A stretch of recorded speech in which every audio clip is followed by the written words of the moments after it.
Good afternoon and welcome to the latest issue of Play Print 21, the weekly video news bulletin for the Australia and New Zealand print industries. This issue is sponsored by Ball & Doggett, Australia's largest supplier of printable materials and press room consumables. The big news in print this week is that the industry's two big associations, Print and Visual Communication Association and the Real Media Collective, are set to merge, or intending to merge, to form what they say will be one super industry body. And they say that this is a call to arms. The protagonists say it's a call to arms to the print industry to come together and build the strongest industry we've ever been.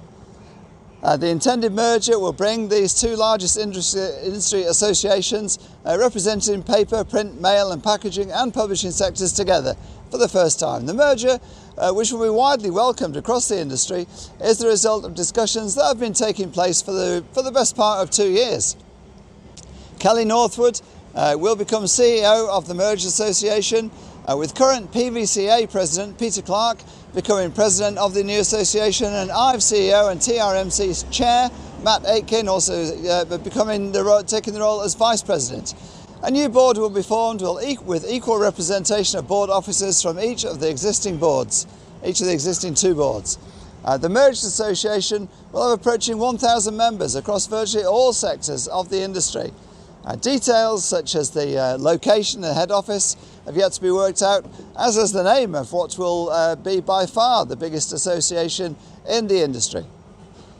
The merger will initially carry the PVCA name and will look to renaming and rebranding projects in the new financial year.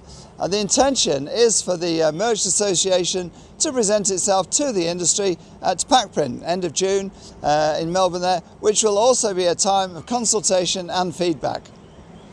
Unity is strength. Print's a great story to tell, a strong local manufacturer producing a sustainable channel with proven engagement levels. Everyone has to say well done to the two boards for their vision and commitment in bringing this merger to fruition.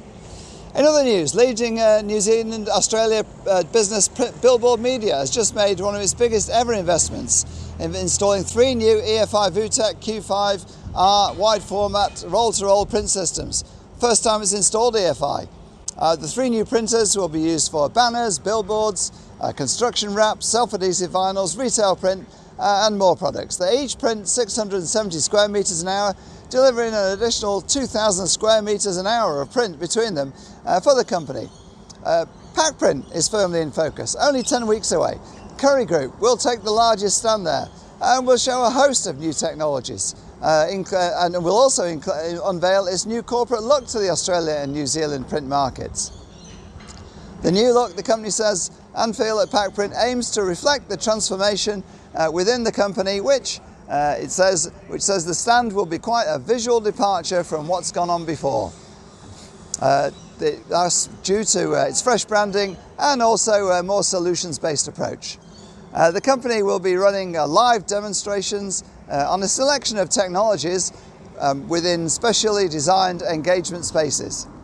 This will include the much anticipated HP Indigo 100K digital colour press, the latest in grand format technology with an EFI Pro 30H Ivory printer from its new partner EFI, plenty of options for finishing, including an Horizon BQ500 ICE Perfect Binder, 3D printing and some innovative label and packaging solutions. Keep up to date with PACprint, all the latest from print21.com.au. Prime Minister Scott Morrison opened his 2022 election campaign with a visit to East Coast Canning, a start-up mobile can printing, label and packaging business down there on the south coast of New South Wales. East Coast Canning, the owner there, Chris Kelly, he started the business less than 5 years ago with the help of a government grant. He presented the Prime Minister with a custom printed can labelled as ScoMo's Strong Economy. The print industry super fund, Media Super, has completed its long-planned merger with Cbus, the much bigger fund, which the Media Super $7 billion in funds has now transferred over to the much larger fund, which has $70 billion now in its portfolio, and manages the retirement savings of around 850,000 Australians. The deal, 2 years in the making. Media Super members have enjoyed stellar returns certainly over the past decade. Its MySuper is at 8.4% annual average over 10 years, which is among the best in the field. But the good news is that Cebus members have done even better. Its MySuper for the past 10 years is 9.55%. And in fact, Cebus delivered a record-busting 20.3% return in 2020-2021. Tough news to end the week. Actually, it was the start of the week with Ovato suddenly closing its New Zealand heatset print plant and its letterbox business, citing paper shortages as the reason for the shock decision. Ovato saying it can no longer operate profitably, given the state of its paper. Some 100 staff have lost their jobs. Ruth Cobb, CEO of Print NZ, described the move as devastating and a sad day for the New Zealand print industry.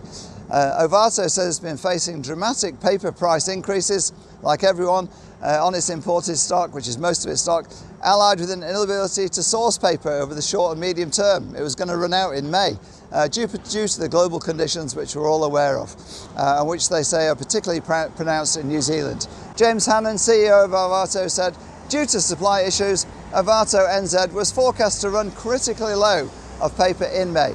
It's impossible to run a print business, he said, without a robust supply chain, and in the absence of one, we've had to take the sad decision to close. The company had already closed its Christchurch plant last September with a loss of 60 jobs. This decision means 100 staff will go, and Ovato will only retain a sheephead business in New Zealand. Final story of the week for those who say there's no money in print. Today we're outside Canva's Sydney headquarters. Canva started only 10 years ago by 3 friends in Melbourne who are now on the rich list as the 10th richest people in Australia. The company's worth $8 billion valued at, growing every quarter, every year, the online business. So say there's no money in print. Well, here's an example that there is. That's it for me, Wayne Robinson. Go to print21.com.au for all these stories and more. Thanks to our sponsor, Ball & Doggett, Australia and New Zealand's largest supplier of printable materials and press room consumables. Signing off, Wayne Robinson for another week.